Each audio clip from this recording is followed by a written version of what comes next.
Right. Well, good morning, everyone. I hope everyone is doing or having a decent morning. We seem to be having a chilly morning. East River is West River. We've had a couple mild seasonal days, and so it's not. I was not expecting this because I didn't check the weather simply because of that. But today we have fireside chat. We're coming back with the fireside chats. We're going to keep them a little bit tighter on schedule, so they're going to be 30 to 40 minutes, not the full hours. I think that will create some more time. And if I think at the end we'll kind of ask some questions, but want to see if like this time still works or if we need to adjust it to closer to an after school time where more folks can jump on, because some of us full-time folks, it's great to jump on at 10 or 9 a.m. in the morning, but for maybe some part-time frontline staff, it might be easier to jump on at like a 1:30, 2 o'clock in the afternoon. So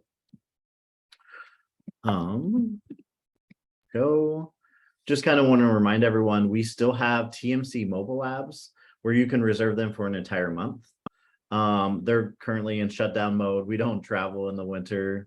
We live in South Dakota. I think we all understand why we don't take a trailer across the state in icy and windy weather. But in the spring, summer, and fall, and here is the link to do that. You can just go to our website at sdafterschoolnetwork.org and click on the programs, the trailers, TMC mobile apps, and kind of do that.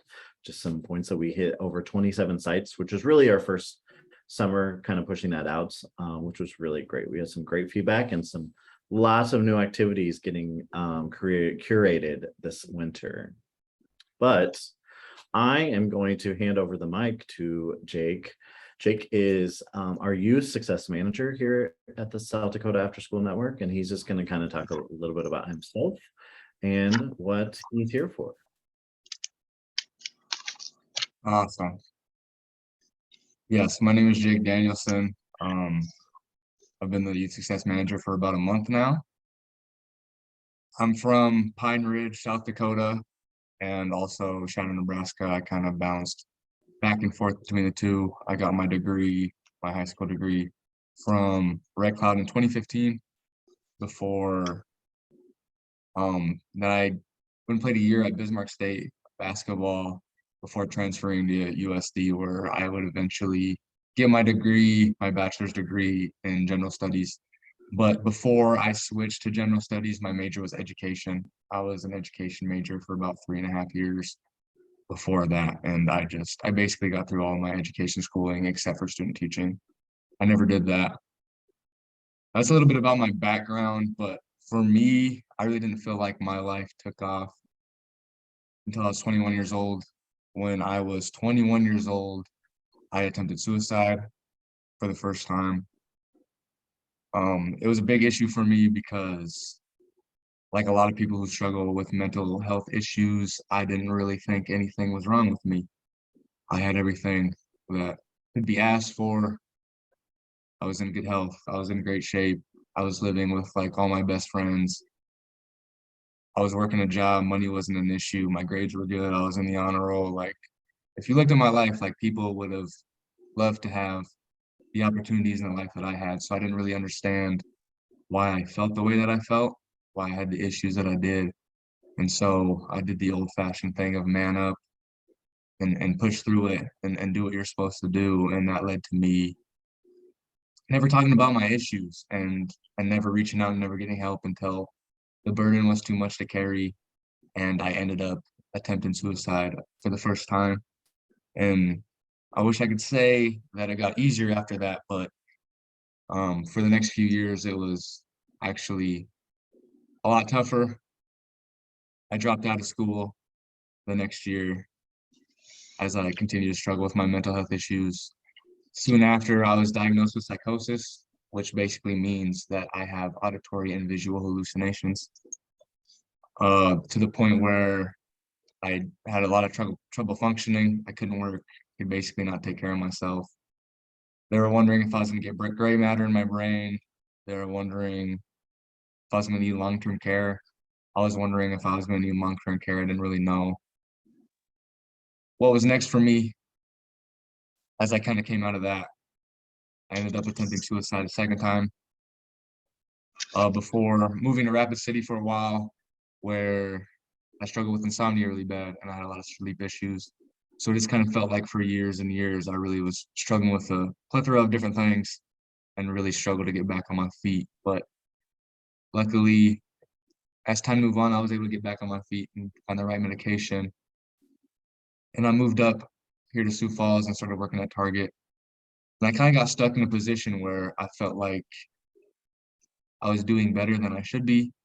A lot of people were speaking to me that that people with my condition or my issues don't work full time or don't do the things that I do, or like I'm doing way better for myself than I should. So I told myself to like kind of chill out and take a break and accept that this is the best life gets for me. And that made me miserable and put me back in a dark place where I didn't feel good about living or being alive. And it wasn't until I started to venture out, did some new programs and meet some new people that spoke life into me and hope into me that made me believe that even though I'm overcome a lot, that I can be more than just like a regular old customer service worker and I'm capable of great things. And then just because I have issues, they don't have to control me. It's kind of where I started to step into new things for me. And that looked like for me is I run my own organization. I run a podcast called the Destroying Depression Podcast. And now I'm in position to do what I always wanted to do, which is impact the youth and be a part of youth lives. So if you want to go to the next slide, Billy.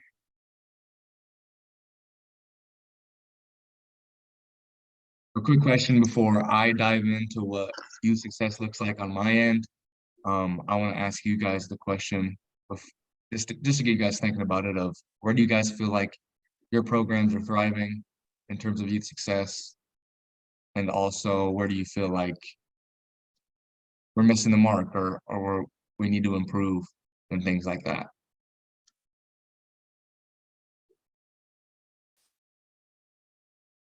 So when I think about youth success personally, I want to look outside classroom success. I feel like a lot of times we're looking at grades and test scores and what that looks like, but I don't feel like that equals success at all. I feel like a lot of our successful kids who are doing great in the classroom are actually really struggling on the outside and having long-term issues that don't come to terms until college or even after that. And I also think that there are kids who aren't doing well in the classroom that are absolutely capable of doing amazing things and their learning isn't in the classroom. So when I think about youth success personally, I think of working from the inside out instead of the outside in. I think a lot of times we think like if we do something or we get the good grade or we ace the test or we do the project or we get the job, but that's going to give us some sort of, confidence or, some sort of good feeling in ourselves. And often that's not the case and we're left feeling empty because we're not left with feeling good because we're not working on ourselves internally. We're hoping external things bring us good feelings. And so we're left feeling empty from those things.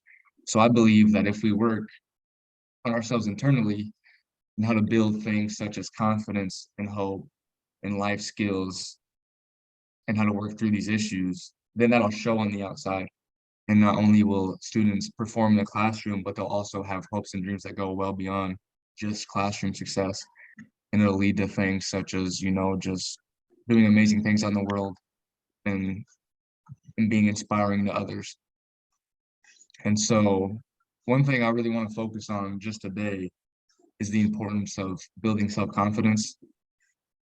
I feel like self-confidence is the first step in, building anything in terms of hope and confidence and feeling good and feeling like you can take steps towards to achieving your dreams. When I think about self-confidence, I think we can build that in a few different ways. One way by doing that is by having repetition and persistence. I think if we show students and youth that if they continue to work at something and put in work, even if they're not good at something at first, we show them to push through failure and push through hardships and show them that they can achieve stuff, then they'll build self-confidence in themselves, because the majority of students and people, the second things get hard, they quit, and our confidence is shot. But if we can show that if we can continue to try and put work and effort into things and overcome these different issues, we'll build confidence in ourselves in that. I also believe in the importance of self-talk, and that's a big personal one for me, is I know how big my life changed when I started to talk to myself in a positive manner. Although I kind of didn't believe in it at first, I realized the importance the more that I did it. But self-talk, I feel like, comes a lot from us as leaders in these after-school programs, in terms of speaking life into these youth and into these students. A lot of us have negative self-talk, but that comes from some place in our life or someone telling us something. So when we tell ourselves we're not good enough, or we're a failure, or we're not successful, that's because either somewhere down the road, someone told us we're not successful, or someone told us we're not good enough, or we have experiences that make us think that. But if we can, as leaders, catch our youth when they're good, when they're doing good things, and speak life into them and be very clear about what we feel like they're doing well, instead of just being like, you're great, but giving them in particular things that we feel like they're doing great, it'll reiterate how great they are in that self-talk and that self-worth, and will pick them up instead of bring them down. I feel like a lot of times as leaders and as educators, we catch students when they're bad. When they do something bad, we're telling them how they need to be better, or where they can improve, or what they need to do differently. But instead, if we catch students when they're good, that'll build them up instead of tearing them down.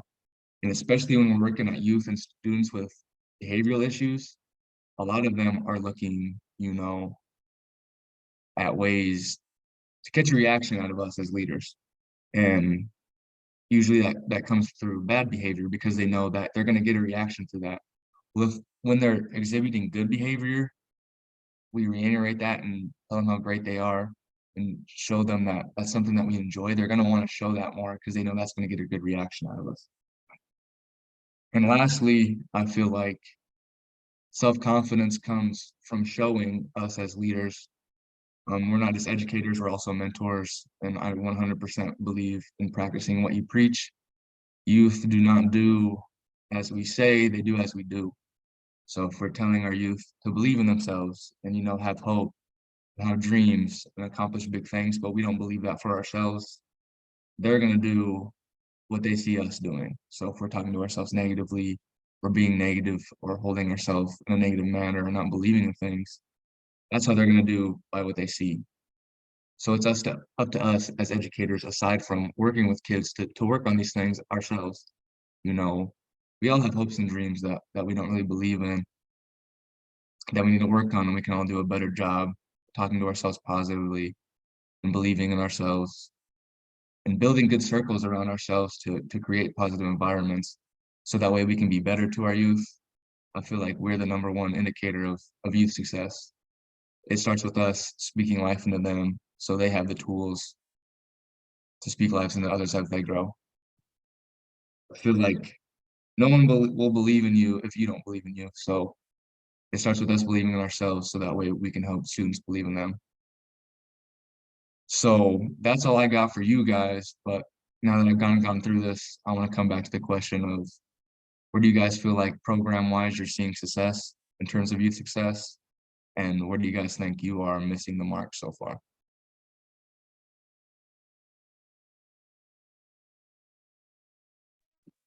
There's been some great conversations in the chat. Dr. Pam, before she left, mentioned like there's good work being done currently, but nowhere near where we need to be. And I'm not going to speak for Dawn Marie. I'm going to let her kind of speak her thoughts into kind of the reaction of what that looks like, and where SDAN kind of is stepping up a little bit. Yeah, I just wanted to highlight that we're really excited to start these conversations as a network, and just understanding after school's role in youth mental health, but also being mindful of our boundaries, knowing that we are an extended daycare program and not essentially a counselor. So how do we balance providing support, but also knowing what our limits are to keeping staff safe in those realms? But education is key, right? Like just starting the conversation alone is vital. And I love that After School has been bringing this into the forefront of their programming. So just looking forward to continuing how to navigate through that and what SDN can provide programs across the state as we focus in on youth mental health. I think if we share out some success stories real quick, I think if nothing else, we're seeing two major things at SDN. We're seeing the TMC mobile labs really shining when we take them out to social events and through some programs that are invested, right? We've had some programs that bring them on and just really utilize and dig deep into that. And we've seen some great success in that. We've also seen just in the past couple of weeks that Youth Opportunity Project or our Youth Voice Project really shine out, especially through building confidence and competency and some sense of influence in there as well. And even attacking on a sense of belonging into what that means. So I'm gonna be quiet because I talk a lot and let you guys share out some of the successes that you're seeing in your programs right now, or that you're seeing in someone else's programs.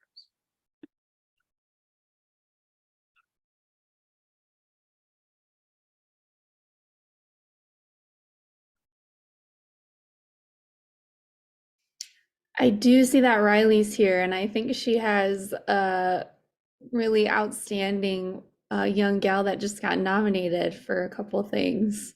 Do you mind sharing, Riley? Yes. So one of our kiddos, she is a freshman in high school, and she is our Youth of the Year candidate, and she is phenomenal. She's also part of the Youth Voice project, but she also excels in, everything else that she does. I mean, she's a female wrestler. She helps coach the youth wrestling teams. And any chance we get to go to a speaking event like the Table Talks, she is always excited to go. So overall, she's a really good success story, I guess. But she's always there for like other youth, and she's not afraid to speak up. Bullying or, kids picking on each other is inevitable. As much as we want to say like, oh, we can end bullying, that's just unrealistic. Kids can be brutal to each other, and she is never afraid to step up, come get a staff if need be, and really just be a phenomenal person in general. So yeah, that's our Olivia. So she's pretty great. Yeah, thank you. So I've gotten to know her a little bit. She is so incredibly busy because she puts herself in so many things and has just taken every opportunity that's come her way. And I'm looking forward to seeing just even this year, all that she's speaking to and advocating for. She's a powerhouse. Very proud of her. I also just have to plug that some of us who've worked for the Boys and Girls Club has watched Olivia grow up. And that's always a fun thing. I think in after school, you see kids grow up, right? Like, and then they come back and talk to you. And like, that is just a powerful, powerful moment. But I would love to hear some more success stories.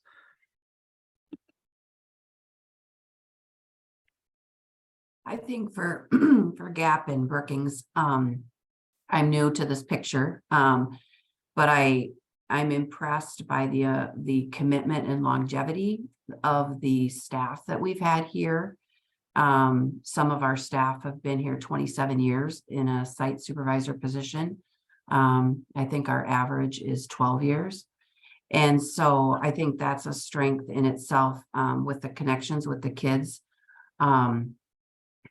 In my time here, I've seen a lot of those kids that used to be part of GAP that now have came back and want to be in a mentoring role and at work for GAP. And I think that speaks volumes about GAP and what GAP meant to them growing up. With that, I think we always need to be ever changing. And I think we tend to get kind of stuck in what we've did instead of looking at our pathway of where we're going. And especially with the mental health issues that we're seeing in our youth, I think our focus, like you said, we have the power to speak life into others. And I think we need I need to get my staff to believe that, to believe the importance of their roles every day.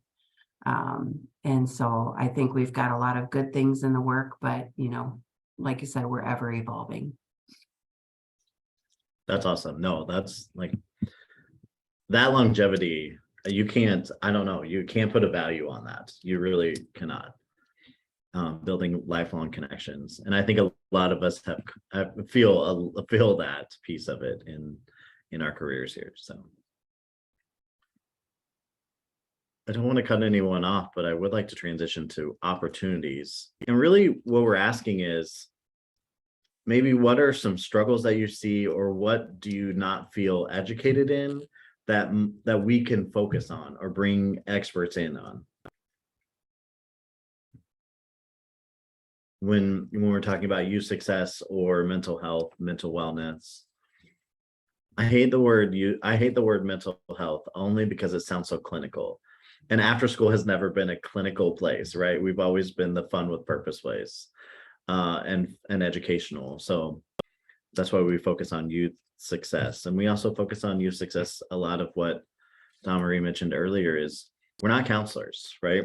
We're not like licensed clinical counselors. So we're here to provide support and connections and really help with that guidance. But we wanted to draw a clear line of like what we are doing and what we're not doing at STAN. But where are some areas that you see opportunities? And if you feel more comfortable, you can put those in the chat. That would be just fine as well. I can give a suggestion, and I guess it'd be great to get a little bit of feedback from people who are working in a program every day. Something in the past that a few of us have been chatting about was when you encounter children and work closely with them, you often develop that mentor relationship. And then you start learning things about kids. And one thing that I think is difficult for a lot of staff in after school programs is knowing exactly how to digest sensitive information that kids may share with you and getting a little more training. Is that something that as we see more mental health concerns or potential issues for kids, training staff and giving them the tools to know what they need to do in those situations, how to appropriately support a child and make them feel heard, but also where that boundary and line is of what they're capable of saying and not saying to a child. Because again, we're not those clinical people in after school, but making sure that we take all the right steps. That's something that in my experience, again, a lot of us have been with Boys and Girls Club that we would run into, and those things can catch you off guard no matter what level of staff you are. So I guess I'm interested to hear from those of you that are working with kids every day and staff, if that's something that's necessary or that's needed more of. I'll just jump in. I think that is super important because no matter how long you've been working with youth, talking like when you hear sensitive information, it doesn't get easier, especially because you do build this bond with these kids. And so hearing that they're going through these life struggles, it's disheartening. And so you want to do everything in your power, but we also have to remember we have boundaries. We have to keep this line and we cannot cross it, because that can honestly do more harm to the child than help them.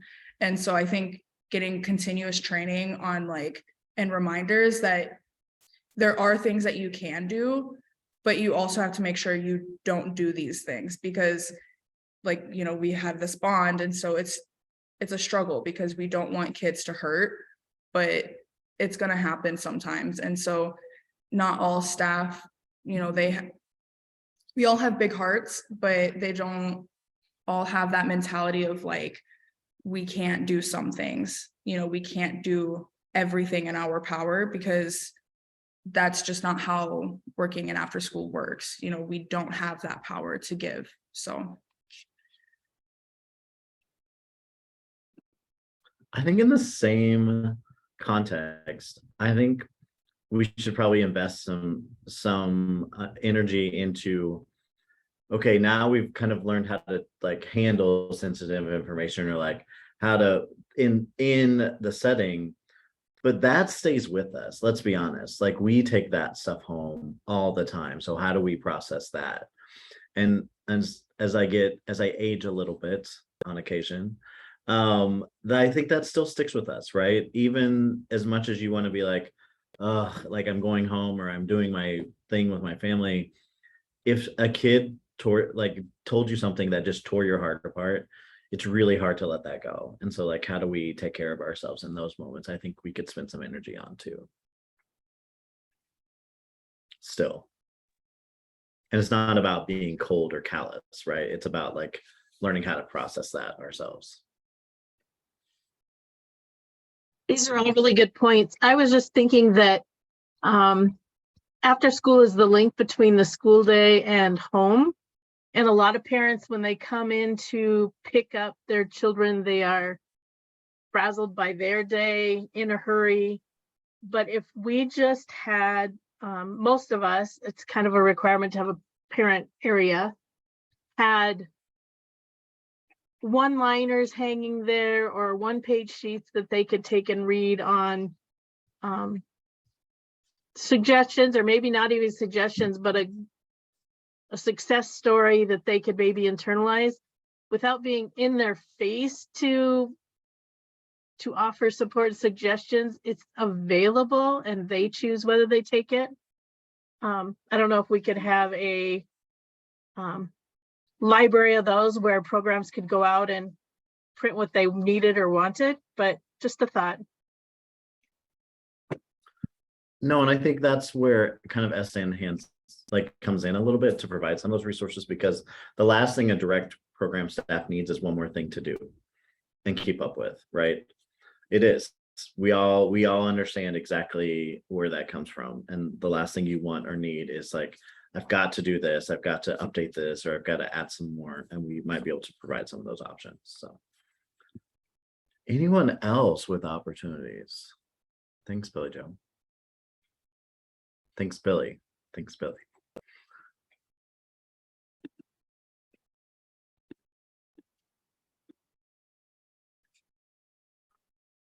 All right. Kind of want to talk a little bit about just SDAN and some updates on where we're at. These are just some lovely slides that Lisa put together about how we work with our 50 state network, how we work with local folks, how we work with regional folks. But really kind of want to remind you a couple things. We're hosting a legislative reception. So January 31st from 5:30 to 7:30 p.m. It'll be at the Missouri Avenue Event Center. Why did I not put that on there? I apologize. We're going to make a live announcement of the winners for our first ever entrepreneur pitch contest. And we will announce live via Zoom, so the kids will find out. That's really, really fun. The winner gets $500 towards their project that they're working on. You can have some face-to-face time if you've never done this. So legislators come in because we offer some free food and beverages. So legislators come in because then they get to have all that free food and meet you guys and spend some face-to-face time. It's a pre-Day at the Capitol meet and greet. So you guys can connect with each other in just a social aspect, which is really, really fun. And then learn about how SN can help. And then the next morning is the SODEX Day at the Capitol on February 1st. And that event is lined all the way from early in the morning, as early as 7:30, 7:30, and goes all the way till about 2:30 in the afternoon. So really an awesome event. If you've never been, I highly suggest coming, and probably find a hotel now, because it's gonna be really tough to get a hotel for next week, but it's really, really fun. This will be our second reception this year. We posted one already, and it was a great turnout the first time. A reminder that we have a data map on our website, which shares information mostly through census, but we update it with 21st century, local 21st century, so statewide 21st century money, food programs, lots of different things. But there's a county map, so you can look at your county. So if you live in Pennington County, you can click on that and look through that. Or if you want to talk to your legislative district, I live in District 27, I can switch over to legislative district, pick 27, and it'll show just the data for that. We'll have all these maps at the reception. So when you're talking to legislators, you can look at their little name badge. It'll tell you District 4, and you can go grab a map that says, here, this is the state map. And on the back side of this, we'll have District 4 information. It's really great knowledge, so they can see the impact of what's happening in their district specifically. And then I think we talked a little bit about this, but the South Dakota Youth Opportunity Project, that is really our youth voice piece. So just a quick explanation of we've really defined where we're headed with the after school network. And we really have 4, and I'm going to say 4/5 pillars that we're working through. Youth voice is one of them. So really establishing that youth council, that youth voice council, that youth group, which we have 11 participating statewide, and then doing some advocacy. So we brought 2 young ladies, Maddie and Lily, who came to the last reception and spoke about their story and met with legislators directly. Went on some tours with legislators, really, really dug deep into what that looks like. Another one is program quality. So really working with the Family Resource Center, Department of Social Services on building quality after school standards. We don't have that in South Dakota. So really kind of building out what that looks like. That's going to be a long process. Like, it's not going to happen tomorrow, but we have, again, that work. So that's really exciting. We have direct programming, so STEM and entrepreneurship, those TMC mobile apps you can rent for free. We're adding some grab and go bin kits. We're also, if you've been paying attention, we're sending out free resources, that STEM resources that Jeff is curating, that are we send those out about once or twice a month, that are just in-house resources and activities that we've created. And we're working on tweaking them. We just met to say, Jeff's going to work on getting an Amazon wish list. So literally you can just click on the link and it'll throw everything into your Amazon cart that you need for the project. And then you can just take out the things you already have and then go from there. So we're trying to make it as easy as possible. And then Indigenous engagement, that is really big on what we're focusing on. So increasing the number of programs and access, helping after school Indigenous programs with growth, and then specifically doing some mobile lab outreach with powwows. We did some of that this summer, and it was just, honestly, it was mind-blowing and just so much fun. And then in the middle of those 4 is youth success, right? It is attached to every single piece of work that we do. So that just kind of explains a little bit about what we're doing and where we're headed and how we can help with anything. Any of the team have anything else to say as we're kind of wrapping up for this morning? I know it was fast, it was furious, but we hope that you got to connect a little bit and learn a little bit more about Jake and why he's on the team, and where he and Marie are going to take these fireside chats from here on out.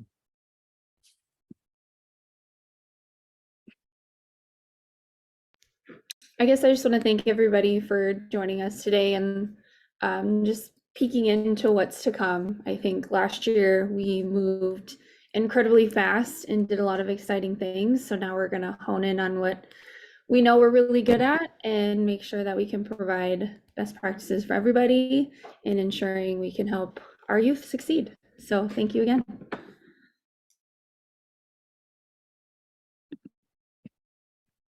Awesome. Thank you guys so much. Again, thanks for coming. Thanks for participating. Thanks for doing all the things that you're doing in your work every day, whether you're working in direct programming or working like on broader, bigger pieces. So I appreciate all of those pieces.